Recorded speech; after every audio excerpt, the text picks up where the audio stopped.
Bonjour We Love Cinéma, je suis Emmanuel Courcol, le réalisateur du film En fanfare. En fanfare, c'est l'histoire de Thibaut Desormeaux, qui est un grand chef d'orchestre de renommée internationale. Quand il découvre qu'il a été adopté, il découvre qu'il a un frère qui s'appelle Jimmy, qui lui travaille dans une cantine scolaire et qui est tromboniste dans une fanfare, une harmonie du Nord. À travers la rencontre de deux frères, la rencontre de deux mondes. D'un côté, le monde de la musique classique, et puis d'un autre côté, l'univers des fanfares, des harmonies, qui est la musique amateur, populaire, qu'on trouve un petit peu partout en France. Il y a 15 jours, j'ai appris que j'avais une leucémie. Ah merde. Oui. Ma sœur a fait un test pour savoir si elle pouvait me faire un don de moelle, et il s'est avéré qu'elle n'était pas compatible. Ah merde. Mais surtout qu'elle n'était pas ma sœur. Ah putain. Enfin, je veux dire, merde. Oui. Mais j'ai découvert que j'avais un frère. Et en fait, ce frère, c'est vous. Putain, qu'est-ce qu'il me raconte, lui?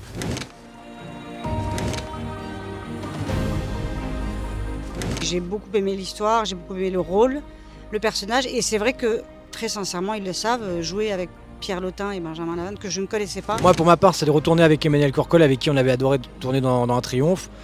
Ça fait partie de ces réalisateurs qui savent diriger les acteurs parce que lui aussi était comédien.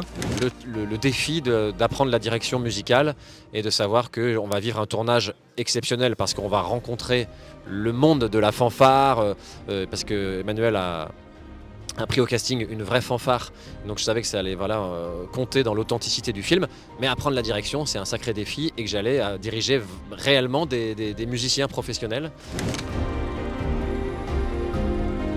Le film raconte l'histoire d'un lien familial, mais raconte aussi une histoire de déterminisme social. L'histoire de deux mondes qui n'ont pas le même langage et qui trouvent le moyen de communiquer à travers la note musicale.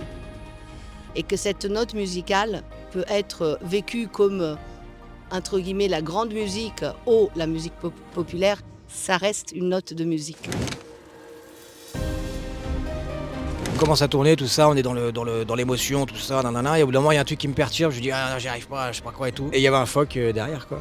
Un petit phoque qui regardait comme ça, ouais. Et donc, ce qui était drôle avec ce phoque, c'est qu'il sortait sa tête avec ses moustaches comme ça, à chaque fois pendant la prise, qui est la grosse prise d'émotion du film, on est censé se prendre dans les bras, et il y avait le phoque qui se pointait, qui regardait et qui repartait, et donc on était mort de rire, et surtout c'est là qu'on a compris que l'eau était froide.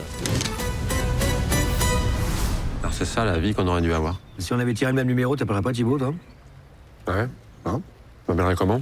Je sais pas, moi, un prénom normal, genre Jordan, ou un truc comme ça. Ah ouais. Ouais.